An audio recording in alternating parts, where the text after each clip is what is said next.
দীর্ঘ ৩ দশক পর বাংলাদেশ সরকার প্রধানের সঙ্গে মার্কিন প্রেসিডেন্টের বৈঠকের খবরে আনন্দ ও উচ্ছ্বাস প্রকাশ করেছেন যুক্তরাষ্ট্রে বসবাসরত প্রবাসী বাংলাদেশিরা।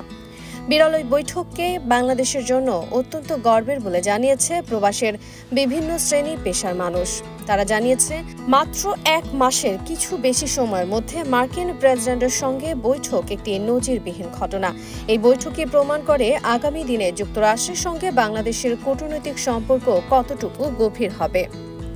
বৈঠকের শুরুতেই বাইডেন ইউনুসের আলিঙ্গনের ছবি এবং ভিডিও সোশ্যাল মিডিয়ায় ভাইরাল হয়ে যায় কিছুক্ষণের মধ্যে।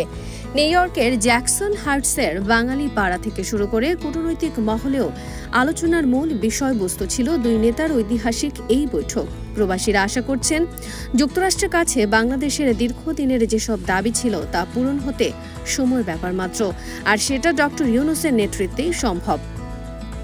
বাংলাদেশ সোসাইটি ইউএস-এর সভাপতি বলেন, ৩ দশকেরও বেশি সময় পর কোনো বাংলাদেশের সরকার প্রধানের সঙ্গে আনুষ্ঠানিক বৈঠক করেছেন মার্কিন প্রেসিডেন্ট।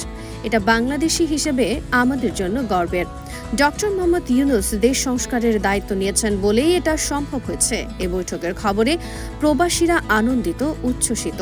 মার্কিন প্রেসিডেন্ট জো বাইডেন যেভাবে ডক্টর মোহাম্মদ ইউনুসকে গলা জড়িয়ে ধরে আলিঙ্গন করেছেন, সেটা স্রেফ কূটনৈতিক আলিঙ্গন নয়, এটা মনে হয়েছে দীর্ঘদিনের পুরনো দুই বন্ধুর ভালোবাসার আলিঙ্গন।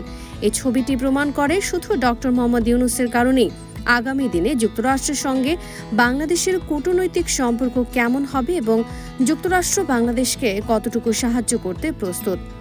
বর্তমান সরকার দেশের সংস্কার শেষে সুন্দর একটি পরিবেশ তৈরির মাধ্যমে শান্তি স্থাপন করবে। দেশ এবং দেশের মানুষ শান্তিতে থাকুক, এটাই প্রবাসীদের চাওয়া।